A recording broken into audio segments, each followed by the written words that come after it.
Bienvenidos. Este video trata sobre las técnicas ancestrales para lograr una vida más plena y con propósito. Aprenderemos estrategias prácticas para alcanzar nuestro máximo potencial como seres humanos, tal como enseñaban los grandes filósofos de la antigüedad. ¿Te sientes estancado en la vida sin encontrarle sentido a tus días? ¿Buscas activamente tu misión en este mundo, pero no sabes por dónde empezar? Si respondiste que sí, has llegado al lugar indicado. A lo largo de la historia, hubo mentes privilegiadas que descifraron los secretos para vivir una existencia óptima. Lograron dar con un modo de vida que les permitió florecer incluso en las peores adversidades. Atravesaron las más sórdidas dificultades, conservando intacta su dignidad y propósito central. ¿Cómo lo consiguieron? En este video, vamos a revelar sus estrategias infalibles para emular ese nivel de resiliencia y trascendencia en nuestro propio caminar. Descubrirás un sistema completo para reinventar tu realidad, que va mucho más allá de la positividad banal o los consejos de autoayuda comunes. Se trata de una filosofía de vida integral capaz de transformarte para siempre. ¿Estás listo para llevar tu existencia al siguiente nivel y despertar a tu genio interior? Quédate hasta el final del video y comienza a dar los primeros pasos de ese viaje apasionante. La primera ley estoica declara que debemos vivir de acuerdo a la virtud y la razón. Esta es quizás la regla más importante del estoicismo, ya que establece que la virtud debe ser nuestro principio rector. Para los estoicos, la virtud representa la excelencia del carácter y la fortaleza moral. Ser virtuoso significa vivir sabiamente, con justicia, templanza y valor. La razón es la herramienta que nos permite determinar el camino correcto en cualquier situación. Usar nuestro intelecto para discernir lo bueno de lo malo es crucial. Al comenzar el 2024, debemos comprometernos a aplicar esta ley fundamental. El año nuevo representa la oportunidad de un nuevo comienzo, de trazarnos metas más elevadas. Para lograrlas, necesitamos apegarnos sin concesiones al ideal del comportamiento virtuoso y racional. La virtud requiere autodisciplina y esfuerzo consciente. No es un estado pasivo, sino una práctica activa de tomar decisiones morales y apegarse a ellas. Por ejemplo, si queremos ser más justos, eso implica reflexionar sobre nuestros sesgos, examinar críticamente nuestros juicios y controlar nuestros impulsos egoístas. La templanza, a su vez, demanda moderación en nuestros placeres y mantener el autocontrol frente a las tentaciones. Aplicar la razón significa hacer un esfuerzo deliberado para analizar cada situación objetivamente antes de actuar. Debemos preguntarnos cuál es la opción más sensata, informada y ética. La razón debe moldear nuestras interacciones sociales, nuestras ambiciones personales y nuestra relación con el mundo. Vivir virtuosamente trae recompensas que hacen que el esfuerzo valga la pena. Nos vuelve más sabios, ecuánimes y dueños de nosotros mismos. Fortalece nuestro carácter y nuestra voluntad. Genera un sentimiento de satisfacción íntima mucho más rico que el placer momentáneo. Aplicar consistentemente esta primera ley estoica es la clave para alcanzar la eudaimonia, un concepto griego que se traduce como florecimiento humano. La eudaimonia representa mucho más que la mera felicidad. Es una forma superior de bienestar, engrandecimiento personal y realización de nuestras capacidades más elevadas. Por supuesto, ser absolutamente virtuoso es un ideal inalcanzable para nosotros, los seres humanos imperfectos. Todos tenemos días malos, cometemos errores, nos rendimos ante la tentación. Los estoicos lo sabían muy bien. Su respuesta a esta falibilidad humana es la doctrina del progreso moral. Esta doctrina nos insta a esforzarnos cada día por acercarnos un poco más a la perfección ética, sin angustiarnos demasiado cuando tropezamos o nos desviamos. Lo importante es levantarse y reanudar la marcha. tenemos el potencial de crecer moralmente durante toda la vida. Así pues, en este 2024 recién comenzado, adoptemos la virtud y la razón como estrellas guiadoras, sin esperar alcanzarlas del todo. Este año que inaugura un nuevo ciclo puede ser un momento propicio para reorientar nuestra brújula ética, para renovar el compromiso con la excelencia moral. Visualicemos lo que podríamos llegar a ser si nos esforzamos al máximo, versiones más sabias, bondadosas y ecuánimes de nosotros mismos. La pandemia, con todos sus costos psicológicos y sociales, puso de manifiesto la urgencia de fortalecer nuestro carácter y nuestra entereza mental. Si logramos aplicar los principios estoicos, saldremos de esta crisis más fuertes, centrados y dueños de nosotros mismos, y estaremos mejor preparados para los desafíos del futuro. Pongamos esa intención en nuestra lista de propósitos de Año Nuevo. Propongámonos ser mejores personas en todos los aspectos. Comencemos por las pequeñas decisiones cotidianas, responder con paciencia ante las rudezas de un extraño, contener el enojo cuando algo sale mal, admitir humildemente nuestros errores, analizar a fondo una decisión importante en lugar de seguir nuestro primero impulso. Son poco actos, pero acumulativos, que van modelando nuestra forma de ser. Es cierto que en la era moderna nos bombardean desde todos lados incentivos para anteponer el beneficio propio, para buscar la gratificación instantánea y para dar rienda suelta a nuestros apetitos. El mensaje generalizado es que la ambición material y el egoísmo nos llevarán al éxito, pero los estoicos argumentan todo lo contrario. Solo cultivando las cualidades morales y espirituales alcanzaremos la plenitud y la felicidad verdaderas. En medio del vértigo de nuestros días, detengámonos a escuchar este mensaje sabio y contrario a la moda actual. Hagamos un esfuerzo disaño por nadar a contracorriente. Centrémonos en el presente, pero con la mirada puesta más allá de lo inmediato. Because el ahora es fugaz, pero nuestras virtudes y valores trascienden la dimensión temporal. Si vivimos abrazando la justicia, la moderación, la compasión y la búsqueda permanente de la verdad, nuestra existencia adquirirá mayor sentido y hondura. Ese es el legado que podemos dejar a futuro. Ese es el mayor regalo que le podemos hacer a nuestra sociedad, lacerada hoy por tanta polarización, injusticia, desinformación y afán de lucro. De nosotros depende comenzar la sanación ética global desde nuestro pequeño rincón de acción. Siguiendo la divisa estoica del cosmopolitismo, somos ante todo ciudadanos del mundo. Y ese mundo nos necesita hoy más conscientes y virtuosos que nunca. La segunda regla del estoicismo nos insta a aceptar tranquilamente aquello que está fuera de nuestro control. Esta es quizás una de las enseñanzas más distintivas y liberadoras de esta antigua escuela filosófica.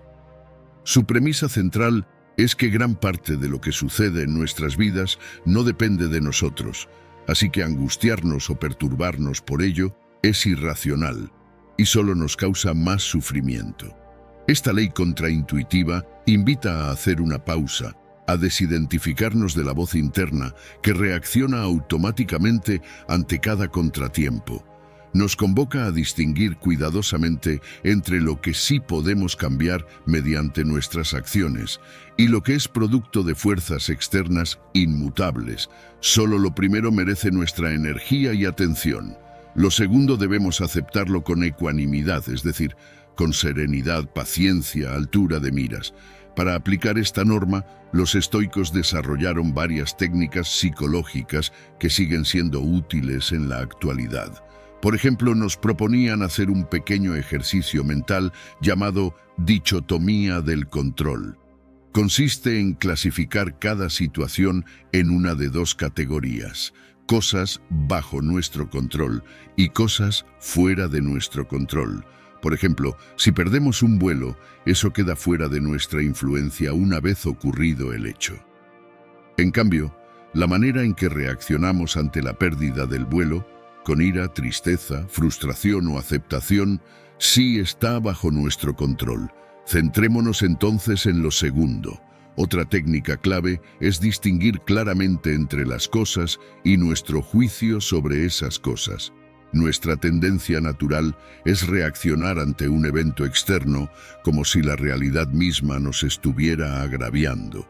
En realidad, los estoicos sostenían que las cosas del mundo son moralmente neutras, como huecas e indiferentes. Somos nosotros quienes proyectamos juicios de valor sobre ellas. Por ejemplo, perder el trabajo parece una tragedia solo porque emitimos opiniones catastróficas al respecto. Esto no debería estar pasándome, es terrible. Echa por tierra todos mis planes. Son solo eso, opiniones, no hechos objetivos. La realidad del despido en sí misma no contiene un mensaje moral intrínseco. Esta distinción es clave para desactivar pensamientos que nos atormentan innecesariamente. Los antiguos sabían muy bien que nunca tendremos el control total de nuestras vidas. Somos vulnerables a las fuerzas de la naturaleza, a la enfermedad, la vejez y la muerte. Incluso en el día a día no manejamos completamente lo que hacen o dicen familiares, amigos, jefes o gobernantes. Mil variables aleatorias intervienen. Es infantil creer que podemos dominarlo todo o indignarse porque el mundo no se pliega perfectamente a nuestros designios. Madurar como seres humanos implica aceptar nuestros límites. Esto puede parecer resignación pasiva, pero no lo es. La resignación estoica está activamente elegida y proviene de una posición de fortaleza. Es una rendición sabia, no la amarga sensación de no tener opciones. Equivale a ceder ante lo inevitable, pero manteniendo la serenidad, la dignidad y el uso máximo de nuestras facultades. Por el contrario, oponerse mentalmente a lo que no tiene remedio solo refuerza nuestro sufrimiento. Es como forcejear contra grilletes inamovibles. Lo único que logramos es lastimarnos más y gastar energía en vano.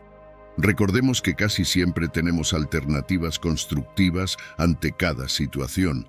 Si adoptamos una actitud creativa y positiva, podemos modificar nuestra conducta, buscar el lado bueno, cambiar de enfoque, aprender algo.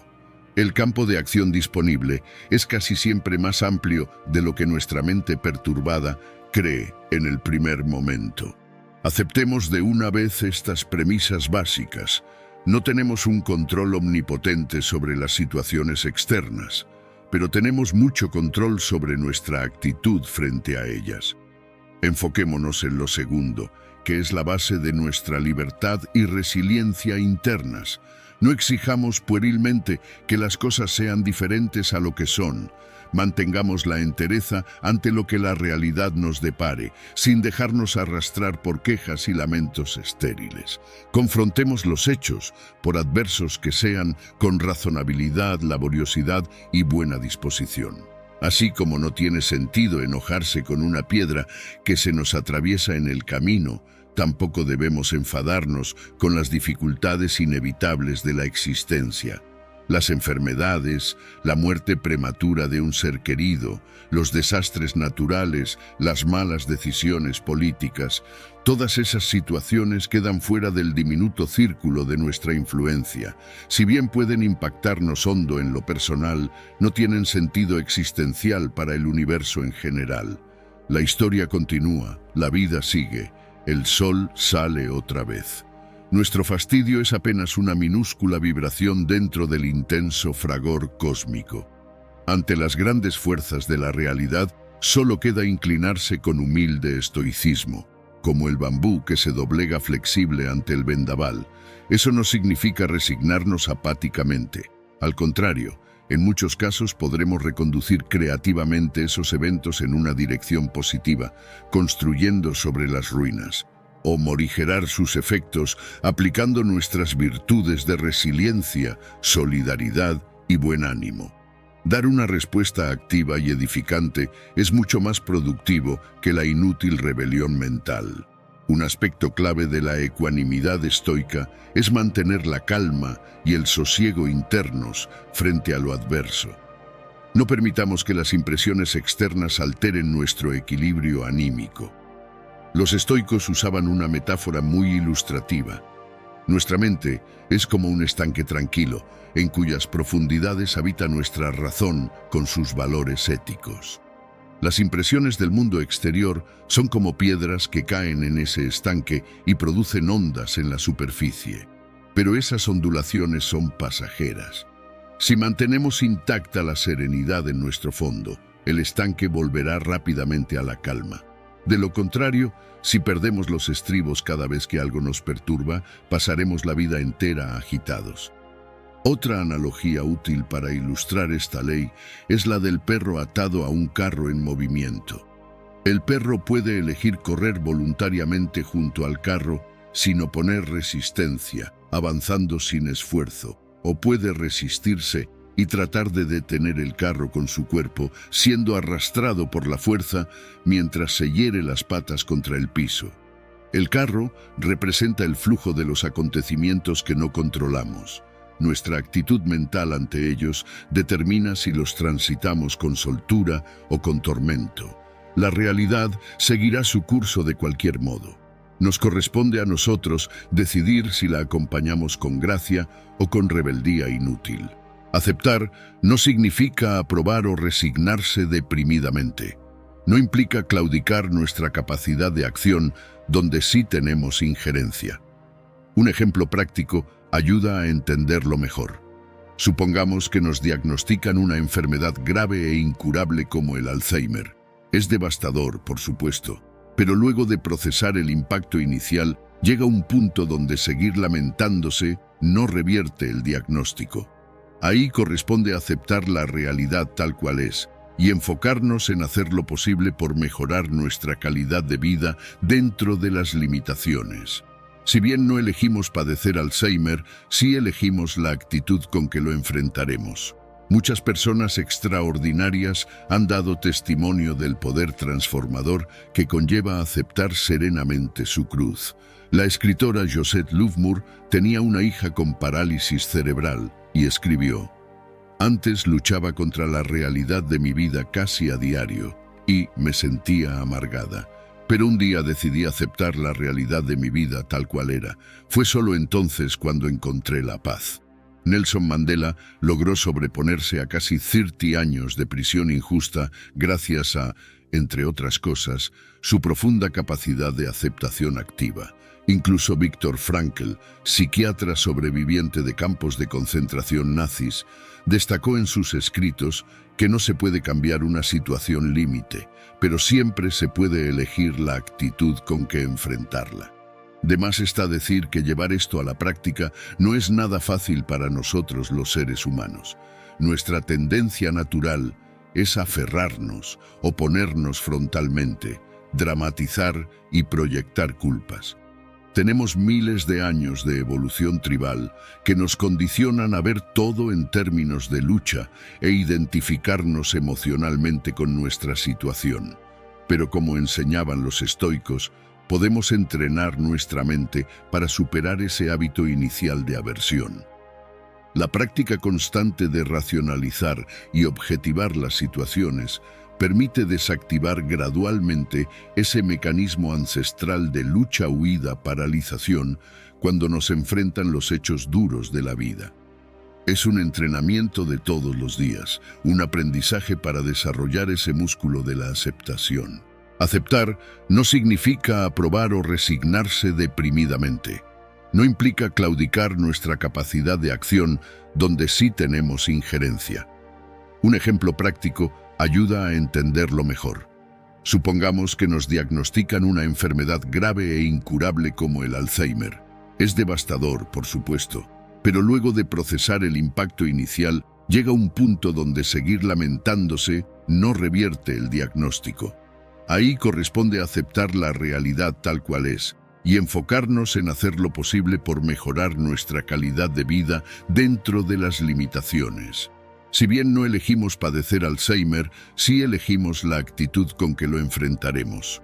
Muchas personas extraordinarias han dado testimonio del poder transformador que conlleva aceptar serenamente su cruz. La escritora Josette Louvmour tenía una hija con parálisis cerebral y escribió: «Antes luchaba contra la realidad de mi vida casi a diario y me sentía amargada. Pero un día decidí aceptar la realidad de mi vida tal cual era. Fue solo entonces cuando encontré la paz. Nelson Mandela logró sobreponerse a casi 30 años de prisión injusta gracias a, entre otras cosas, su profunda capacidad de aceptación activa. Incluso Viktor Frankl, psiquiatra sobreviviente de campos de concentración nazis, destacó en sus escritos que no se puede cambiar una situación límite, pero siempre se puede elegir la actitud con que enfrentarla. De más está decir que llevar esto a la práctica no es nada fácil para nosotros los seres humanos. Nuestra tendencia natural es aferrarnos, oponernos frontalmente, dramatizar y proyectar culpas. Tenemos miles de años de evolución tribal que nos condicionan a ver todo en términos de lucha e identificarnos emocionalmente con nuestra situación. Pero como enseñaban los estoicos, podemos entrenar nuestra mente para superar ese hábito inicial de aversión. La práctica constante de racionalizar y objetivar las situaciones permite desactivar gradualmente ese mecanismo ancestral de lucha, huida, paralización. Claro que nadie consigue la ecuanimidad perfecta. Eso también hay que aceptarlo con humor.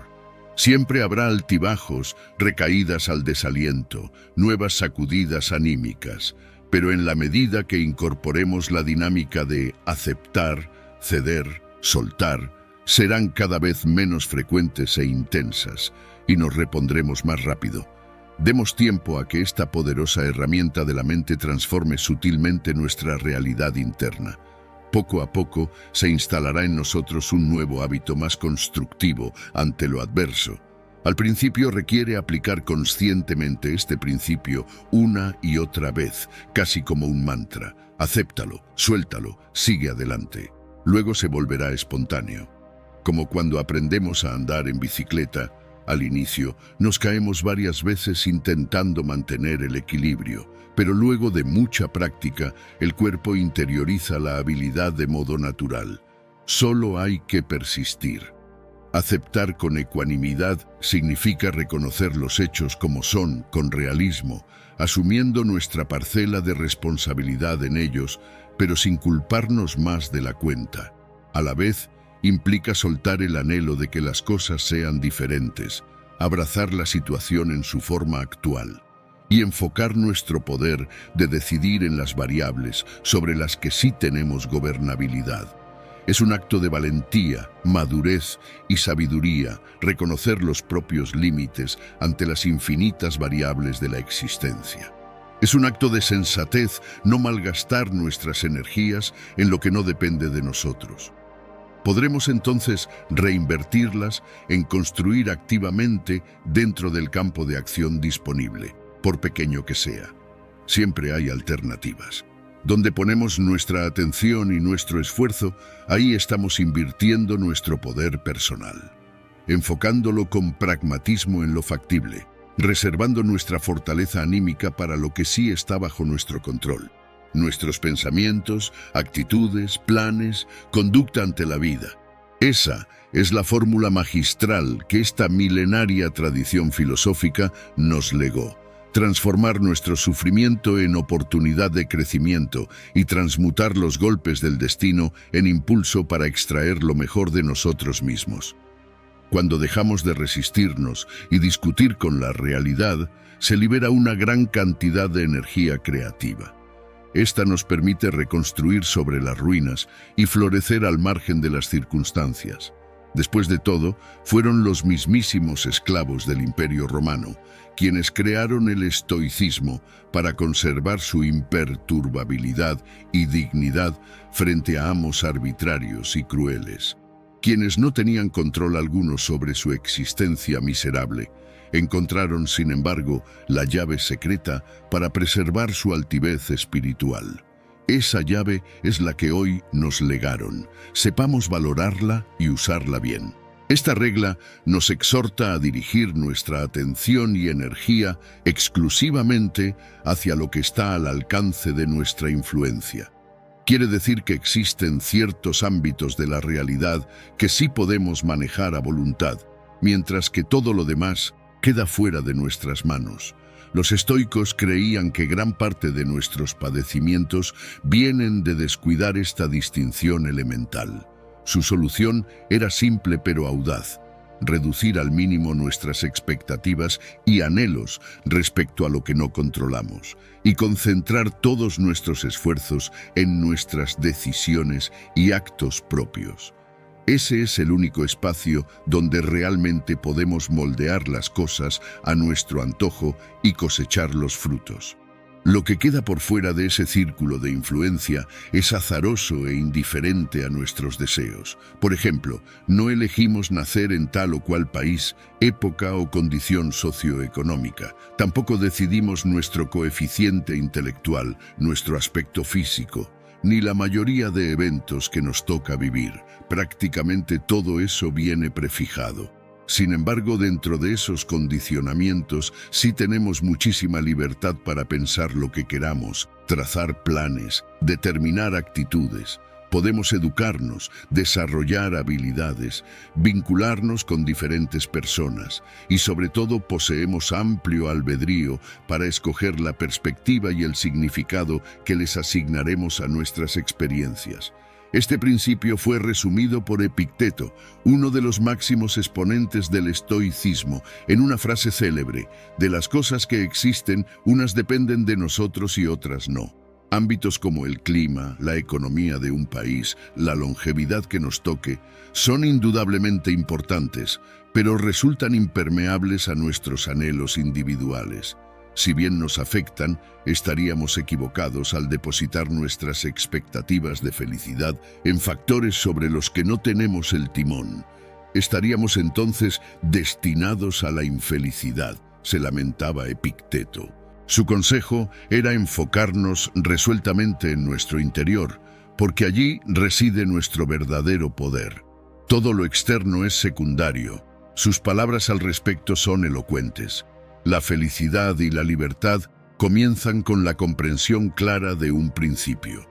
Algunas cosas están bajo nuestro control y algunas cosas no lo están. Tratemos entonces de sobrellevar las cosas siguientes tal como están dadas: nuestro cuerpo, nuestra propiedad, nuestra reputación, nuestro cargo. Dirigir nuestra atención a estas cosas sería una batalla sin fin. Esto suena profundamente intuitivo y liberador. Y sin embargo, nos cuesta mucho llevarlo a la práctica. Seguimos anclando buena parte de nuestra motivación y base emocional en factores externos: aprobación ajena, posesiones y estatus social, comodidades materiales, éxitos profesionales. Nos empeñamos denodadamente por conseguir o conservar todo eso, y cuando no lo logramos, nuestro ánimo se derrumba irremediablemente. Ahí reside el desequilibrio e infelicidad crónica que padece la mayoría humana. Hemos depositado nuestra confianza y expectativas en lo incorrecto. Hemos invertido casi todo nuestro poder personal en intentar controlar lo incontrolable, en detrimento de cultivar lo realmente controlable. Es momento de replantearnos de cero esa ecuación. Probemos por un tiempo abstenernos de anclar nuestra autoestima y dicha en nada externo a nosotros. Depuremos nuestras ambiciones reduciéndolas solo a metas factibles dentro de nuestra jurisdicción personal. Trabajemos en objetivos que sí estén al alcance directo de nuestro esfuerzo. Veamos qué pasa. Seguramente al principio nos invadirá cierta sensación de vacío. Estamos tan acostumbrados a perseguir anhelos grandilocuentes que reducir el campo de juego a nuestro pequeño círculo de control se sentirá intimidante. Posiblemente aflore también un miedo básico a quedar limitados o resignados si abandonamos nuestras ilusiones externas. Pero precisamente de eso se trata, de desmontar ilusiones que nunca estuvieron bajo nuestro mando. Reemplacémoslas por objetivos realistas que sí podemos moldear. Con práctica y paciencia, este enfoque nos reportará recompensas formidables. Al delegar responsabilidades irreales que nos autoimpusimos, eliminaremos gran parte del estrés y la frustración de nuestras vidas. Nuestro estado anímico dejará de depender tanto de factores aleatorios y responderá directamente a nuestras acciones internas. Se trata de una independencia mental extraordinariamente liberadora. Descubriremos también que hay infinitos aspectos creativos que sí podemos manejar dentro de nuestra jurisdicción personal, cómo ejercitamos el cuerpo y la mente, qué temas indagamos, dónde ponemos atención, la calidad de nuestras relaciones cercanas, nuestro aporte desinteresado a la comunidad. Son todos ámbitos fértiles que germinarán resultados proporcionales al esmero que les dediquemos. Cosecharemos exactamente lo que sembremos con nuestras manos, nada menos, pero tampoco nada más. De este modo, trasladando la responsabilidad a nuestro patio interior, desarrollaremos también más autogobierno y autodisciplina. Al tener el control inmediato sobre los efectos de nuestro obrar, se volverán evidentes las consecuencias del descuido o la pereza. Eso se traducirá en mayor conciencia y cuidado sobre cómo empleamos nuestro tiempo, cómo regulamos nuestros hábitos o tejemos nuestros vínculos. Pronto confirmaremos que en verdad poseemos mucho más dominio del que creíamos sobre lo que realmente importa. Nuestra conducta virtuosa, nuestro crecimiento moral, nuestro avance como estudiantes perpetuos de la existencia. Son esferas inagotablemente expansivas, en las que cada paso abre horizontes nuevos, y no dependen más que de nuestra perseverancia interna. Otro beneficio formidable de esta ley es que equilibra las energías dispersas de nuestra mente. Al enfocarnos solo en lo factible, evitamos malgastar nuestro poder de concentración en miles de variables incontrolables que antes nos distraían, desde el resultado de un partido de fútbol hasta vaivenes del mercado financiero. Todo eso queda fuera de nuestro radio de acción por más que le dediquemos intensa atención mental. En cambio, al reunir todas nuestras fuerzas en lo que sí podemos manejar, logramos mucha más serenidad y presencia atenta. Nada se interpone entre nosotros mismos y el objetivo que decidimos alcanzar mediante nuestro esfuerzo sostenido. Fluyen juntos, sin dispersión. Ese estado mental unificado potencia enormemente nuestras probabilidades de éxito. Con el tiempo, esta disciplina de enfocarnos solo en nuestras decisiones se vuelve espontánea. Se incorpora como una segunda naturaleza más eficiente y madura. Dejamos atrás ese infantilismo que dilapidaba energía en rabietas porque el mundo no se comporta según nuestros caprichos. Aceptamos que no podemos manipular la realidad exterior y nos concentramos en gestionar virtuosamente nuestro mundo interior.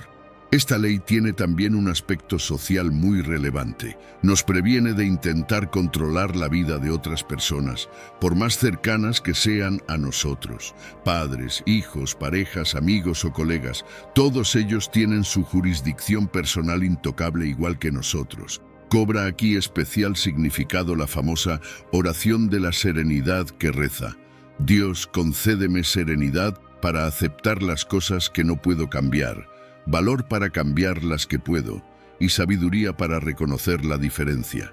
Aplicar con respeto esta dinámica en nuestras relaciones íntimas modifica por completo la convivencia. Significa que no les exigiremos ni presionaremos para que se amolden a nuestros designios. Tampoco intentaremos responsabilizarles de nuestra propia felicidad, ni los culpabilizaremos por no satisfacer como quisiéramos nuestras demandas afectivas. Eso sería pretender ejercer un control indebido sobre ellos. En cambio, centraremos nuestros esfuerzos en ser la mejor versión posible de nosotros mismos dentro del vínculo. Escucharemos a los otros con generosidad, les brindaremos nuestro genuino cariño incondicional, les desearemos lo mejor sin esperar nada a cambio, pero sin intromisión alguna en su esfera personal de experiencias y decisiones. Ese espacio les pertenece por entero a ellos y no está bajo nuestro control. Esta ley se aplica también a cómo evaluamos a los demás. Constantemente emitimos juicios sobre acciones o actitudes ajenas que consideramos reprochables. Fulanito es un irresponsable, Menganita no debería comportarse así, y miles de variantes. Son apenas opiniones nuestras, no hechos objetivos ni universales. Al fin y al cabo, cada persona tiene su propia bitácora de vivencias únicas y razones válidas para elegir como elige.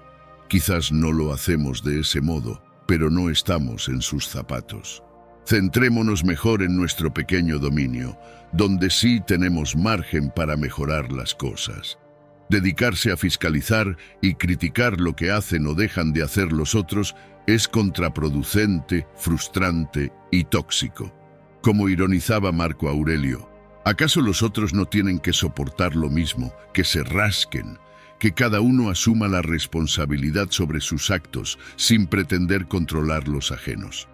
Es un axioma pedagógico que cuando un alumno tiene problemas de conducta, lo peor que puede hacer el docente es regañarlo o castigarlo. Eso solo empeora las cosas. Lo efectivo es sentarse en privado con el estudiante y preguntarle con respeto, ¿qué crees que podrías hacer para mejorar la situación? Confiamos así en su criterio interno, sin atropellar su dignidad ni espacio personal. De igual modo podemos aplicar esta ley en el contexto laboral. Ser líder no significa controlar u hostigar al equipo para que rinda bajo coerción. El verdadero liderazgo consiste en reconocer que cada colaborador tiene su parcela de responsabilidad y respetar esa individualidad orgullosamente. Si alguien no cumple con su tarea, lo más productivo es indagar. ¿Qué puedo hacer para facilitar que lo logres? Potenciemos lo mejor de cada uno sin invadir su autonomía. Es evidente que ningún enfoque por sí solo resuelve todos nuestros desafíos internos o externos. La vida siempre nos depara variables inesperadas que pueden sacudir nuestro pequeño mundo. Pero sin dudas, esta regla estoica de enfocarnos en lo factible nos provee una brújula simple y sensata para orientarnos. Nos ayuda a construir sobre cimientos firmes en lugar de sobre arenas movedizas. Saber claramente dónde está y dónde no está nuestro control personal es un paso enorme en dirección a la ecuanimidad, la resiliencia y la responsabilidad consigo mismo. Significa madurar, crecer, dejar atrás quejas estériles contra la existencia. Significa cultivar lo que de nosotros depende para dar lo mejor al mundo, sin exigir peras al olmo ni buscar chivos expiatorios. Significa vivir y dejar vivir, desde un genuino respeto por la individualidad inalienable del prójimo. Como enseñó con sencillez ese gran sabio chino llamado Lao Tse hace 25 siglos, el hombre superior se ocupa de la raíz. Cuando la raíz se afianza, el camino fluye. Prestad atención a los brotes menores y perderéis la raíz. La cuarta ley estoica: tomar decisiones basadas en la razón y no en las pasiones. Esta regla invita a que apoyemos nuestras elecciones en el entendimiento lógico y no en los impulsos primarios o emociones turbulentas. Para los filósofos estoicos, la razón representa nuestra facultad más noble y distintiva como seres humanos. Es lo que nos hace sabios, éticos y capaces de dirigir apropiadamente nuestra existencia. Las pasiones, en cambio, son estados alterados de opinión y deseo que nos arrastran ciegamente en pos de lo que sea que anhelemos o aborrezcamos en cada momento. Perturban el buen juicio y nos esclavizan a merced de una montaña rusa emocional inconsciente. Se trata de una vida dominada por vaivenes irracionales en lugar de por principios coherentes. La razón, aunque más débil en apariencia que esos ímpetus avasalladores, tiene la ventaja de ponernos al mando genuino de nosotros mismos al dictar directivas sensatas. Las pasiones son como un caballo desbocado que tira del carro a su antojo. En cambio, con las riendas de la razón, dirigimos voluntariamente nuestras energías hacia donde decidimos. Una emoción fugaz como la ira nos empuja al instante a dañar a quienes consideramos agresores. La lujuria convierte a la pareja en mero objeto de placer. Los celos envenenan un vínculo amoroso. El miedo paraliza iniciativas valiosas. Son reacciones primarias heredadas de nuestro pasado evolutivo. Pueden alertarnos sobre amenazas, pero no deben marcar el curso de las acciones que emprendemos libremente como individuos. Lo racional representa un comportamiento superior, más elaborado y propiamente humano. Por ejemplo, en lugar de responder a una traición con venganza irreflexiva, la razón puede procesar el hecho con altura de miras. Ponderará, ¿existe realmente ese agravio? ¿Tuvo intención de dañar o fue involuntario? ¿Qué factores externos pudieron influir? ¿Cómo evitar que se repita? Etcétera. Luego elegirá una respuesta apropiada y constructiva, sin actuar por impulso. Cultivar esta ataraxia requiere un adiestramiento mente-cuerpo muy consciente y sostenido. Tenemos varios siglos de hábitos arraigados que nos llevan a conducirnos según impulsos y no razones. Romper ese mecanismo automático demanda estar alertas para detectar en el momento preciso cuando estamos por actuar movido por una pasión y saber hacer una pausa. Esa pausa es esencial porque introduce un espacio para razonar conscientemente. Podemos hacernos preguntas cruciales. ¿Qué estoy sintiendo exactamente? ¿Qué pensamientos o creencias subyacen? ¿Es esto realmente lo que quiero elegir como directiva en mi vida? Al tomar distancia de la pasión, recuperamos capacidad de análisis y decisiones más constructivas. Domesticamos al león en lugar de ser devorados por él.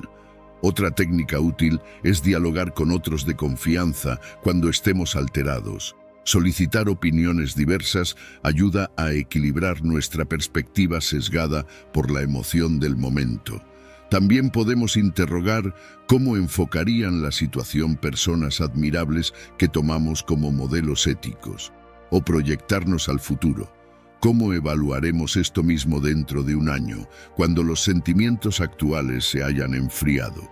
La idea es evitar acciones de las que luego nos arrepentiremos por haberlas decidido bajo calentura pasajera. Ahora bien, los estoicos no abogaban por suprimir las pasiones, sino por reencauzarlas. No es viable ni deseable eliminar los instintos y afectos básicos que nos mueven e imprimen color a la existencia. Se trata más bien de domesticarlos para ponerlos al servicio de nuestros principios racionales, en lugar de competir con ellos o sabotearlos. Es una relación de cooperación en lugar de antagonismo. Imaginémonos como dueños de un tigre que representa todas nuestras fuerzas pasionales. Podemos optar por encerrar al felino enjaulado, donde seguramente languidecerá, se agriará y nos odiará, o por liberarlo al campo para que haga estragos descontroladamente. También podemos entrenarlo con paciencia y cariño firme para que desarrolle todo su poder y belleza, pero respondiendo a nuestra guía superior. Esa es la opción más productiva y armoniosa. Algunos ejemplos cotidianos permiten entender mejor la dinámica. Un deseo sexual intenso no es en sí mismo algo reprochable. Solo nos vuelve esclavos si actuamos cada antojo al instante con el primer candidato disponible. Pero encauzada constructivamente, esa energía erótica puede traducirse en comunicación íntima profunda con una pareja estable, o sublimarse en producciones artísticas, deportivas o inventivas extraordinarias que dejen un legado perdurable.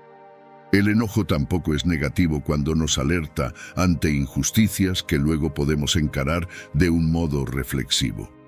La tristeza tiene sentido si nos conecta con nuestra fragilidad compartida como mortales, y así cultivamos más compasión por el sufrimiento universal. Hasta un temor bien focalizado puede movilizarnos a prepararnos con sensatez para desafíos previsibles. En todos los casos, queda en nosotros transmutar el pálpito en sabiduría. Esa es la alquimia sublime que propone la razón estoica. Otro ámbito donde esta ley resulta decisiva es a la hora de ponderar creencias. Las ideas que adoptamos determinan en gran medida nuestras emociones y comportamientos consecuentes. Por tanto, importa mucho someter esos conceptos a riguroso examen racional para filtrar nociones tóxicas. Tomemos una noción tan extendida como que la felicidad depende primordialmente de variables externas, imagen, posesiones, estatus. Esa premisa irreflexiva genera permanente ansiedad, y nos esclaviza a la búsqueda compulsiva de símbolos sociales. Para colmo, ni siquiera funciona. La investigación empírica demuestra que más allá de cierta base material, lo que en verdad correlaciona con el bienestar es la calidad de nuestras relaciones, un propósito trascendente y hacer lo que amamos. Otro caso, mucha gente está convencida de antemano de que tal o cual grupo social es culpable de todos los males. Semejante prejuicio bloquea el discernimiento imparcial y divide peligrosamente a la sociedad. Por contraste, la deliberación racional pondrá blanco sobre negro. ¿Cuáles son los matices en cada tema? ¿Qué grado de verdad hay en las diversas posiciones? ¿Cómo conciliar intereses contrapuestos en una solución prudente? Esa es la diferencia medular entre la razón y las pasiones a la hora de procesar ideas. Incluso doctrinas religiosas requieren pasar por el tamiz racional para depurar nociones dañinas coladas a lo largo del tiempo. No por prestigiosa que sea una tradición, la exime de contener elementos anacrónicos o directamente crueles, que ya no se sostienen a la luz de la ética moderna. Por caso, postular un castigo divino eterno en el más allá para quienes simplemente nunca recibieron el Evangelio resulta evidentemente desproporcionado a cualquier noción de justicia o misericordia que valoremos hoy. En todos estos casos, lo decisivo es mantener el pensamiento crítico alerta, no dejarnos arrastrar por cualquier teoría por el mero hecho de que siempre se creyó así, o porque nos la inculcaron desde pequeños. Todo modelo del mundo es falible y perfectible. Sometamos cada idea a examen racional para depurar preceptos tóxicos heredados acríticamente. Evaluemos si se sostienen frente a los argumentos contrarios y retengamos solo aquello que resista un análisis lógico y humanista riguroso, en consonancia con los mejores valores éticos de nuestro tiempo. Esta ley cobra aún más relevancia en tiempos de posverdad y manipulación mediática desaforadas como los actuales. Vivimos literalmente bombardeados por información sesgada, falacias y mentiras descaradas camufladas de dato objetivo. La mayoría se deja llevar por la indignación o el pánico que genera esa catarata emocional. Ahí es donde necesitamos más que nunca frenar, tomar distancia crítica y analizar con cabeza fría qué es verdad, exageración o patraña. Un ejemplo concreto es la actual polarización política extrema que lleva a millones de personas normalmente racionales a demonizar fanáticamente al bando contrario. La razón se nubla, el tribalismo pasional se exacerba y se termina apoyando o repudiando ideas sin el menor análisis objetivo. Bastan un par de consignas simplonas que aviven la emoción precisa. Ellos contra nosotros, salvemos a la patria del enemigo.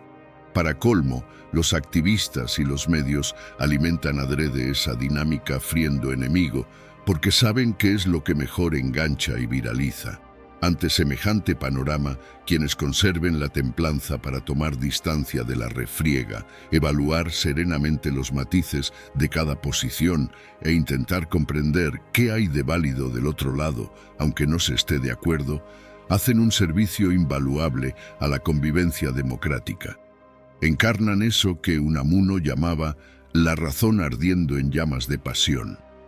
No renuncian a sus ideales apasionadamente sostenidos, pero los defienden con razones y no con descalificaciones. Cuando parece que el mundo enloqueció colectivamente, confiemos en que surgirán los nuevos héroes anónimos de virtud cívica que lo reconduzcan a la cordura. Personas sensatas y dialogantes, firmes en sus principios, pero abiertas a comprender al contradictor para encontrar convergencias.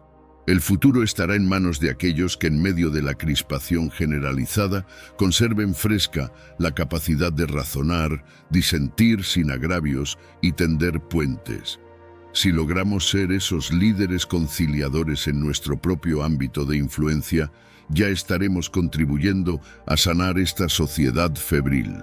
Otro campo de aplicación ideal para entrenar la razón es en nuestra relación con las redes sociales y los dispositivos digitales.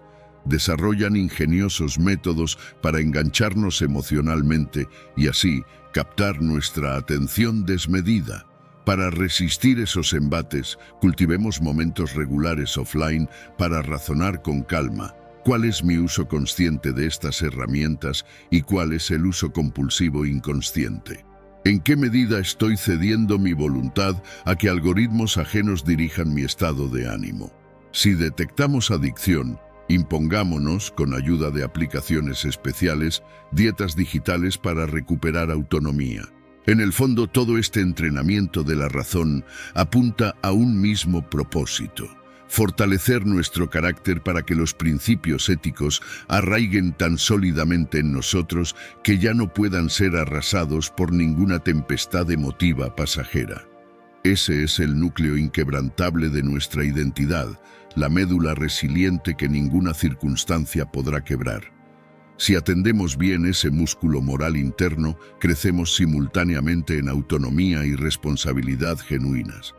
La razón representa así nuestra brújula interior, la voz serena de la conciencia que puede orientarnos hasta en las tormentas más desquiciadas. Es la luz del faro en la noche más tenebrosa de la psique, el timón firme en el mar más embravecido de los afectos. Simboliza, en última instancia, el espíritu estoico jefe que puede hacerse cargo de todo cuando fallan las fuerzas.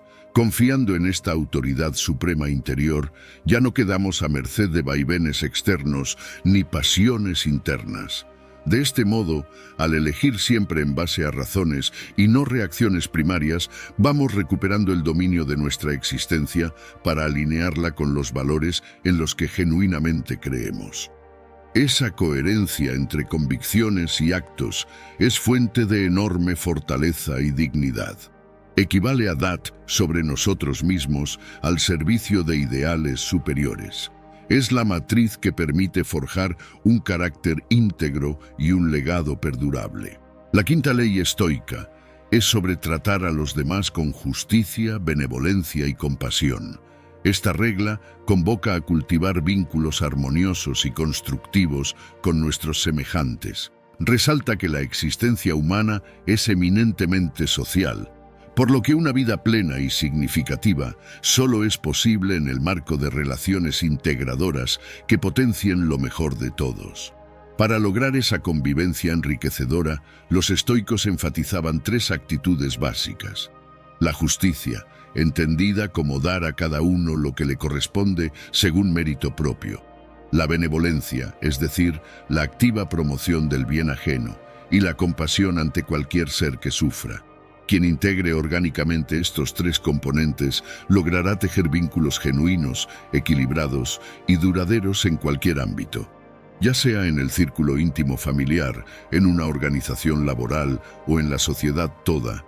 Estas cualidades funcionan como un lubricante que minimiza fricciones y previene conflictos. Permiten que aflore lo mejor de cada persona, dinamizando el espíritu de comunidad. Veámoslas una por una para comprender mejor su significado. Comencemos por la justicia, valor central en la ética estoica. Para ejercerla, lo primero es reconocer con humildad que todos participamos de una misma naturaleza esencial. Somos ciudadanos del cosmos, como decían los antiguos. Nadie intrínsecamente superior ni más meritorio que nadie.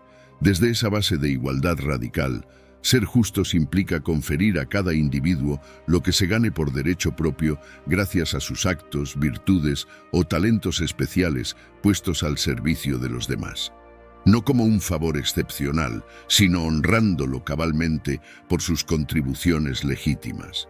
Esto vale tanto en el plano moral como en el material.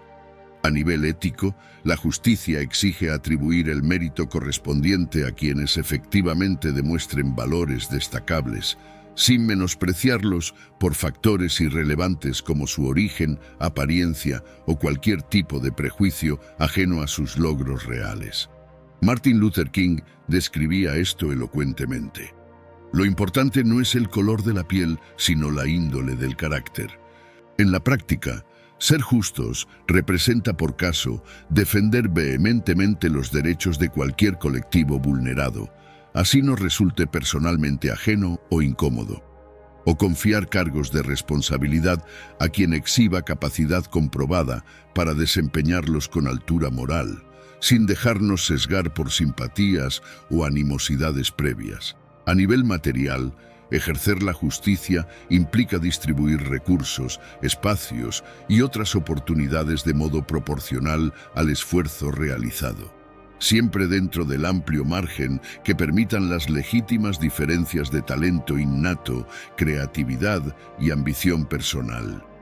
Una sociedad justa no pretende la igualdad matemática ni coarta iniciativas, pero sí aspira a compensar las desventajas del azar y garantizar cierta equidad de posibilidades a todos sus integrantes. Otra pata fundamental para tejer vínculos armónicos es la benevolencia. Los latinos llamaban benevolens al que quiere bien, que tiene buena voluntad hacia los demás. Este valor se traduce en pequeños gestos y también acciones más trascendentes para contribuir activamente al bienestar ajeno. Comienza por lo más simple: brindar una sonrisa a cada persona que nos crucemos, practicar modales respetuosos siempre, ofrecer nuestra ayuda desinteresada ante cualquier necesidad. Quienes integren esos hábitos amables, sin duda, esparcirán un ánimo de concordia a su paso. Pero también pueden concebirse actos benevolentes más ambiciosos.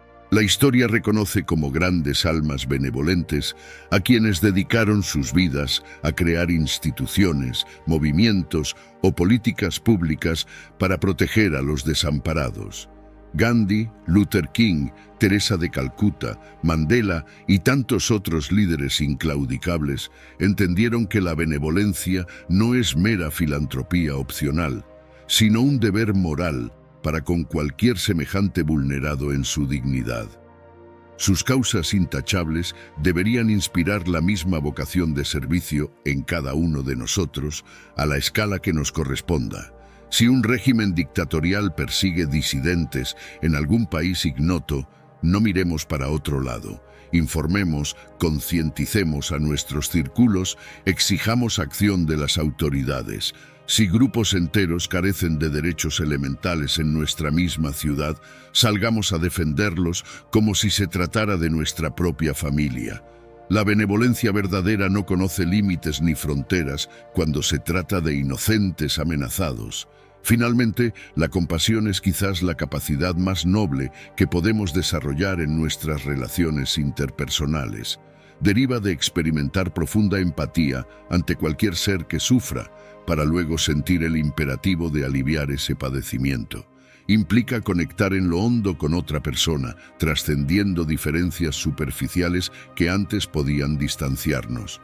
Los estoicos afirmaban: nadie es extranjero para mí.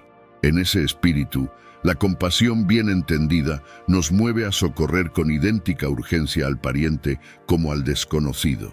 Es una ética globalizada que reconoce como prójimo a todo compatriota de la gran nación humana. No concibe exclusiones de ningún tipo, ni raciales, ni culturales, ni lingüísticas, ni de género, ni siquiera especie. Si sufre, merece nuestra solidaridad incondicional. De este modo, compadecer el sufrimiento implica experimentarlo como propio, tomando realmente sobre nuestros hombros la cruz ajena. No como carga resentida, sino por íntima convicción de que alivia al portador original. Esta mística comunión disuelve la ilusión de separación absoluta entre individuos, fundamentada solo en la diferencia de envoltorios corporales. Bajo la superficial diversidad subyace una curiosa identidad espiritual. El dolor de uno nos duele a todos. La etiqueta compasivo queda enorme para quienes encarnan este ideal en grado superlativo. La Madre Teresa calmando agonías físicas y morales en los barrios más miserables de Calcuta. El doctor Albert Schweitzer renunciando a una vida cómoda para gestionar un hospital en la selva africana. Nelson Mandela abrazando paternalmente a sus carceleros después de décadas de encierro brutal. ¿Qué fuerza sobrehumana mueve a esas almas cumbre? Quizás una mística conciencia de unidad que trasciende toda apariencia externa. Naturalmente no pretendemos ubicarnos ya a esa altura de realización, pero todos podemos identificar causas sociales que nos convoquen por representar injusticias flagrantes que nos indignan personalmente. Y entonces volcarnos con vehemencia, integrando la solidaridad entre los valores centrales que guíen nuestras vidas. Lo importante no es la proporción del territorio que abarquemos, sino la sensibilidad con que lo hagamos nuestro. Prestar oídos, comprensión y voluntad de ayuda ante cualquier ser que atraviese un vía crucis particular. Ese mini gesto multiplicado millones de veces puede cambiar el curso del mundo. Pensemos en figuras ordinarias que admiramos por su labor callada, junto a personas en problemas. Docentes que contienen pacientemente trace a alumnos problemáticos para reencauzarlos, en lugar de expulsarlos. Enfermeros que acompañan con mimo la extenuante rehabilitación de un paralítico. Bomberos que arriesgan el pellejo en rescates casi suicidas. Policías que ante criminales enfurecidos eligen contenerlos sin usar sus armas. Psicólogos, terapeutas, trabajadores sociales, voluntarios de todo tipo que con delicadeza ayudan a recomponer vidas destrozadas. Ellos encarnan a escala local lo que Mandela y Gandhi proyectaron globalmente. Su trabajo, muchas veces ingrato, mantiene unida a la trama social, salvando vidas o sueños que de otro modo se perderían. Son los héroes anónimos de la compasión. Su motivación no es la fama, casi nunca llega. Tampoco el salario económico, exiguo para la encomienda. Lo que los moviliza es más bien una mística, un llamado interior a cuidar la fragilidad de sus semejantes, sintiéndola íntimamente como propia. Quizás todos albergamos en miniature esa vocación de servicio comunitario y solo requiere ser estimulada. ¿Qué talentos o recursos podríamos poner generosamente a disposición de otros menos favorecidos? Tiempo para escuchar a un solitario, capacitación a un desocupado, asesoramiento a una víctima, cobijo a un refugiado. Cada aporte importa por pequeño que nos parezca y nos ayuda a rescatar lo mejor de nuestra humanidad compartida. De más está decir que ninguna sociedad podría sostenerse sin un mínimo de reciprocidad. Es iluso pretender que algunos abusen indefinidamente de la buena voluntad ajena. Quienes cometan injusticias quizás necesiten mayor comprensión, pero también límites pedagógicos. Incluso la benevolencia tiene un costo emocional para quien la ejerce. Debe dosificarse dentro de márgenes razonables. Pero estas prudencias no invalidan en absoluto la ética que propone la presente ley estoica. Su ideal regulatorio de máxima armonía social nos señala la dirección en que debemos crecer, el horizonte luminoso que debemos tender a aproximar en la medida humanamente posible. Y sobre todo, destaca que todos dependemos de todos. Un cuerpo socia se nutre por ósmosis de lo mejor que cada uno aporte desde su respectivo rol. Cuidemos este organismo frágil del que formamos parte, para que a su vez pueda cuidarnos a cada uno de sus miembros. En síntesis, relacionarnos virtuosamente con otras personas constituye una dimensión irreemplazable de una existencia lograda. Hoy sabemos por las ciencias sociales que calidad de los vínculos predice fuertemente cuán satisfechos, longevos y sanos seremos. La salud física y mental se resiente inevitablemente en un contexto de aislamiento o conflictos permanentes. Por el contrario, cultivar la benevolencia, la compasión y el trato equitativo es garantía de bienestar para uno mismo y para todos. Esta ley nos recuerda que, como dijo Martin Luther King, o nos salvamos todos juntos o nos hundimos todos juntos. La sexta ley estoica valora las cosas simples de la vida. Esta regla nos invita a despojarnos de todo artificio y reencontrar el gusto genuino por los placeres sencillos que ofrece la existencia. Lejos de la monotonía gris, la simplicidad estoica representa saborear el milagro de cada nuevo día, la belleza escondida en los detalles pequeños, la magia de disfrutar el ahora sin más. Vivimos insertos en una cultura que sin cesar alimenta aspiraciones grandilocuentes de logros extraordinarios, posesiones suntuosas, aventuras escalofriantes, nos hipnotiza con arquetipos estereotipados de éxito que encandilan nuestra imaginación ingenua, la celebridad glamorosa, el titán de negocios despiadado, el conquistador sexual infatigable. Modelos que en el fondo nos dejan vacíos y necesitados de una nueva dosis de estímulos cada vez más extremos. Siguiendo ese señuelo del más es más, mucha gente conquista todo lo soñado y sin embargo continúa insatisfecha, como si la felicidad esquiva se hubiera fugado al siguiente objetivo aún más ambicioso. En esa búsqueda febril de la cima se posterga reiteradamente el permiso para sencillamente disfrutar la vista, celebrar cada breve descanso en el ascenso sin prisa por coronar. El psicólogo Mihaly Csikszentmihalyi estudió este fenómeno que llama la trampa hedónica, donde los logros que tanto worked por alcanzar rápidamente se vuelven la nueva normalidad, dejando de producir placer. Es la profecía autocumplida del síndrome del más rico. Cuando se lo consulta sobre su salud mental, la mayoría de millonarios responden necesitar un poco más de dinero para sentirse realmente felices. Absurdamente, lo mismo que contestan las clases bajas. Ante este círculo vicioso que multiplica necesidades artificiales sin saciarnos realmente, los filósofos estoicos proponían desacelerar y volver a los placeres simples, para así redescubrir la magia del instante presente. Saborear modestos actos cotidianos como beber un té caliente y sentir su tibieza recorriendo el cuerpo, o hacer contacto visual sonriendo con un desconocido. Olvidarnos por un rato de grandes responsabilidades y simplemente leer un texto ameno, tumbados en el pasto, contemplando las nubes que pasan. Se trata de una actitud despojada y sin pretensiones para capturar lo extraordinario de lo ordinario, la belleza escondida en lo trivial supuestamente aburrido. Este es un sabio principio heredado de corrientes orientales como el budismo zen, pero que los occidentales estamos comenzando a valorar en toda su magnitud terapéutica. Experimentos demuestran que saborear lenta y conscientemente algo tan simple como una pasa de uva, notando todos sus matices sensoriales, produce mayor satisfacción que comerse una bolsa entera en piloto automático. Parece lógico, pero va justo en contra del paradigma dominante que dicta consumir cada vez porciones más grandes y espectaculares para estar contentos. La receta estoica es precisamente la opuesta. Enfocarnos en la singularidad irrepetible del aquí y ahora con todos nuestros sentidos alerta. Descubrir pequeños oasis de asombro en instantes aparentemente triviales.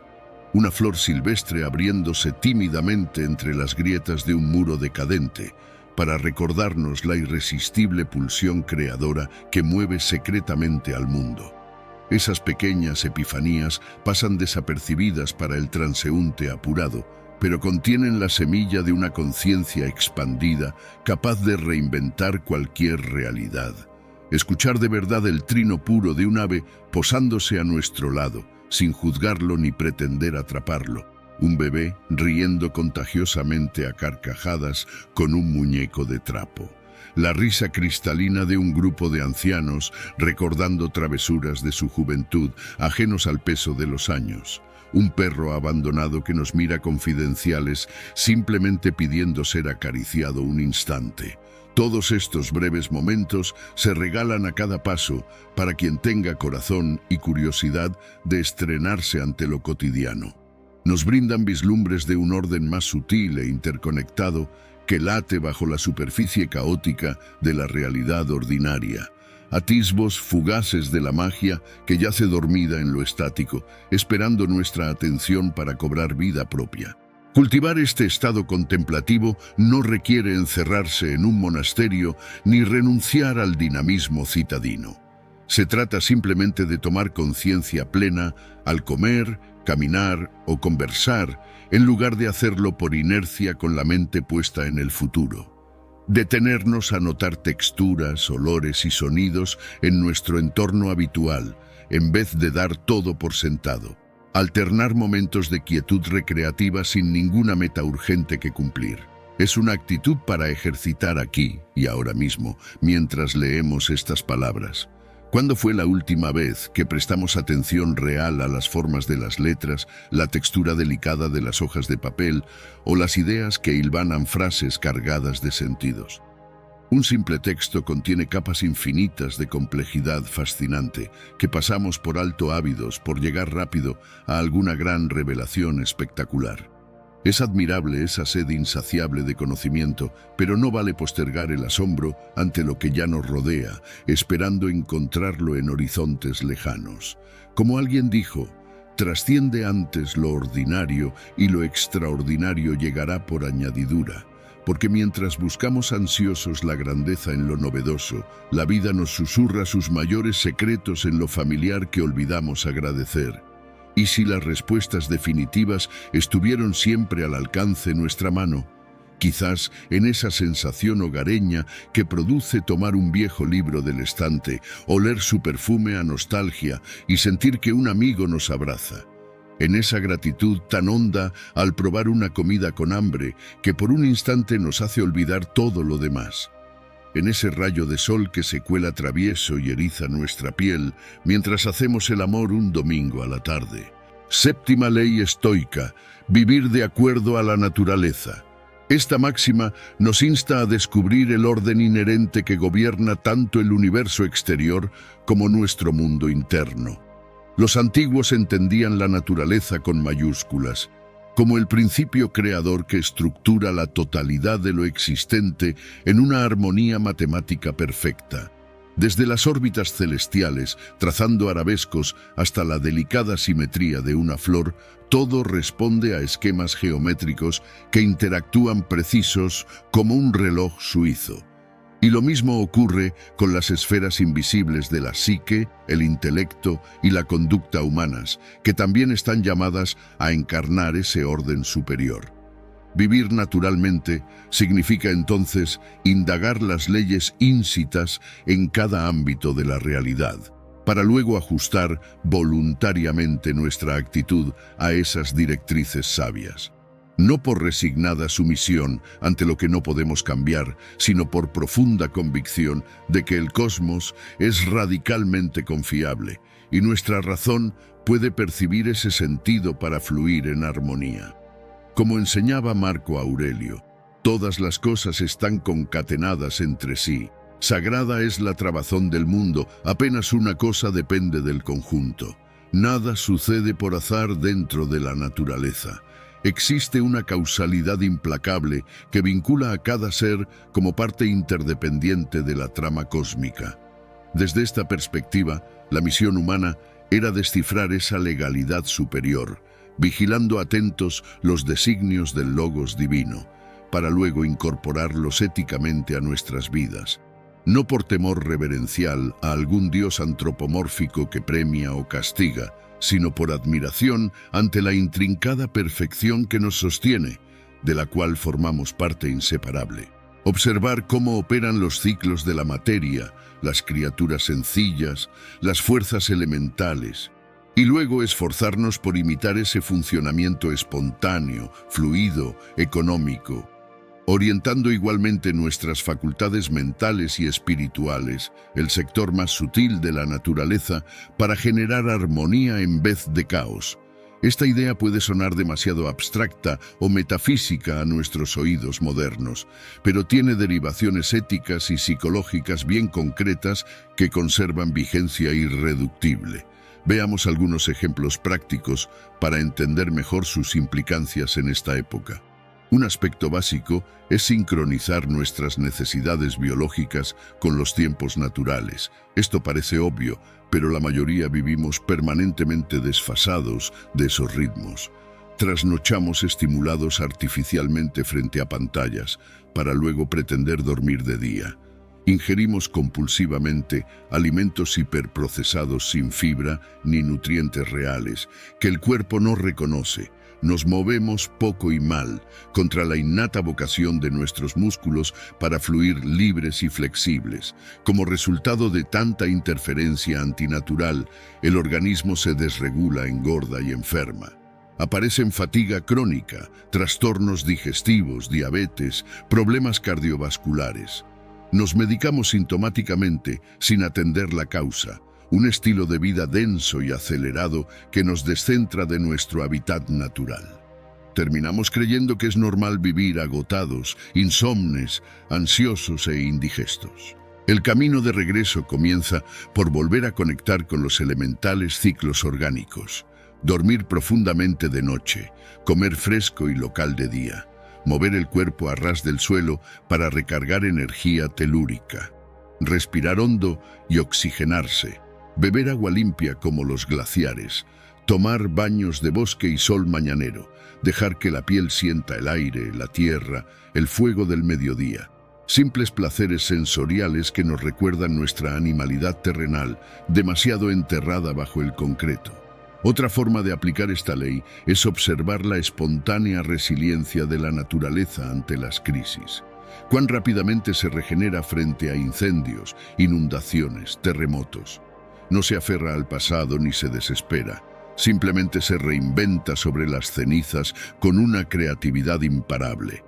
Las secuoyas gigantes necesitan el fuego para que su piña libere nuevas semillas. Los bosques se fertilizan con las cenizas de lo incinerado.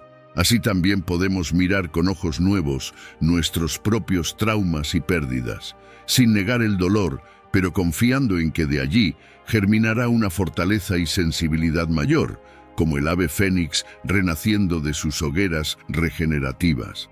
Imitar a la naturaleza significa igualmente encarnar la parsimonia, la lentitud sabia para realizar la obra bien hecha. Sin urgencias angustiosas ni agobio estridente.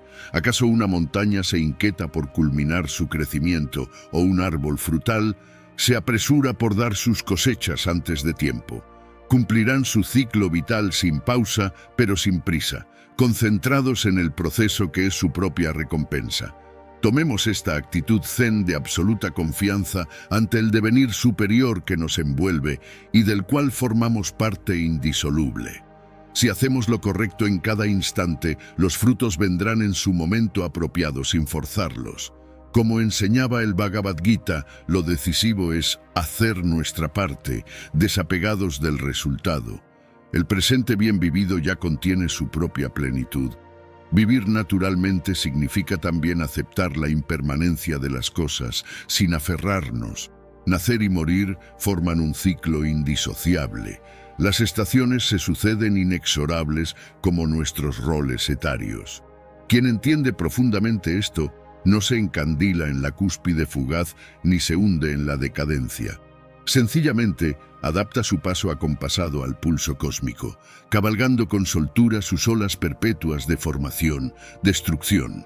Esta soltura frente al cambio nos vuelve espontáneos, creativos, innovadores, recreativos como el juego infantil, pero con propósito adulto. Serio sin tomarse tan en serio, como dijo algún día ese personaje de espíritu puro llamado Charles Chaplin, por momentos payaso y por momentos profeta. Supo encarnar ambos arquetipos con total naturalidad, sin forzar la nota jamás. Eso es virtuosismo, fluir. Por último, para los estoicos vivir naturalmente significa cultivar la sencillez en todas sus formas, despojándonos de artificios y apariencias para retornar al origen simple de las cosas. Nada demasiado, repetía Zenón de Citio, padre fundador del estoicismo. Quien sigue este lema encarna la elegancia discreta de saber cuándo es suficiente sin necesidad de acumular o exagerar. Esta moderación constituye un arte delicado en tiempos de extremos y superlativos rimbombantes.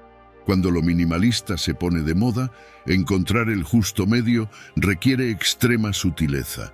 Ni mostrar ni esconder, simplemente ser lo que se es. Ahí reside la belleza de la sencillez natural. no como carencia, sino como síntesis sublime que depura todo adorno ornamental para dejar la estructura esencial intocada, perfecta en su desnudez. Así como los latinos entendían la salud como mente sana en cuerpo sano para referirse al bienestar integral, esta ley recupera ese equilibrio indisoluble. Nos invita a construir una vida natural en naturaleza natural. Para ello, necesitamos reaprender primero de nuestro cuerpo y sus sabias señales. Luego, extrapolar esos principios de armonía y autenticidad al resto de ámbitos. Vínculos más genuinos, trabajo más creativo, enfoque más esencialista hacia lo importante. Como vemos, bajo la aparente simplicidad de esta regla, subyace toda una cosmovisión y una guía existencial profundas, que nos conectan, a través de los siglos, con los grandes espíritus que dedicaron su existencia a destilar ese sentir de comunión íntima con el orden cósmico. Desde los primeros observadores de estrellas y planetas errantes en las montañas de la antigua Grecia, hasta los últimos astronautas que lograron finalmente levantar el velo y asomarse al otro lado del orden terrenal. Todos ellos enamorados de descifrar los arcanos de ese gran reloj natural que late indiferente detrás del teatro humano, y que sin embargo nos cobija, segundo a segundo, dentro de la más portentosa sincronicidad de materia, espíritu y trascendencia. Cultiva tu carácter y valores centrales. Dedica tiempo cada día a la introspección y al autoanálisis ético. Identifica tus principios más profundos. Trabaja para fortalecer virtudes como la prudencia, la justicia, la templanza y la fortaleza mental. Así podrás basar tus elecciones en ideales estables, en lugar de en antojos pasajeros. Pon tu energía solo en lo controlable. Distingue claramente lo que depende de ti y lo que escapa a tu influencia. Enfócate constructivamente sobre tus pensamientos y acciones propias. Deja ir ambiciones vanidosas sobre resultados externos azarosos. Así lograrás mucha más serenidad y eficacia. Vive de acuerdo a la naturaleza. Estudia cómo operan las leyes universales que gobiernan la realidad. Luego incorpora en tu vida esos principios de armonía, crecimiento gradual, resiliencia y adaptación al cambio. Así podrás navegar mejor los desafíos inevitables, domina tus pasiones, detecta cuándo están tus emociones alteradas para no actuar impulsivamente. Haz una pausa, evalúa la situación con criterio antes de decidir. Dialoga con otros de confianza, así evitarás arrepentimientos y te centrarás en respuestas éticas. Valora las cosas simples, saborea pequeños momentos cotidianos, practicando plena conciencia con todos tus sentidos. Descubre la belleza escondida en lo ya conocido. Cultivarás así mayor sensibilidad y gratitud para extraer lo mejor de la hora. Vive aquí y ahora, concéntrate en el presente, dando siempre tu mejor versión, sin depender del ayer ni del mañana. Fluye con calma y constancia sin agonizar por resultados. El futuro emerge naturalmente de un hoy bien vivido. Así lograrás más ecuanimidad. Trata a todos con respeto, juzga a cada persona y situación con equidad y benevolencia. Evita prejuicios apresurados. Brinda tu ayuda desinteresada ante cualquier necesidad. Verás crecer solidaridad y concordia a tu alrededor. Afronta con entereza lo inevitable, acepta con gracia lo que no tienes poder de cambiar. En lugar de oponerte en vano, enfoca tu energía en construir resiliencia y extraer aprendizajes para tu crecimiento. Así convertirás traumas en trampolines evolutivos. Cuestiona tus creencias limitantes, examina rigurosamente qué ideas sobre ti mismo o el mundo te generan infelicidad. Depura racionalmente esos conceptos para reemplazarlos por nociones más potenciadoras y afirmativas. Tus emociones y acciones mejorarán así enormemente.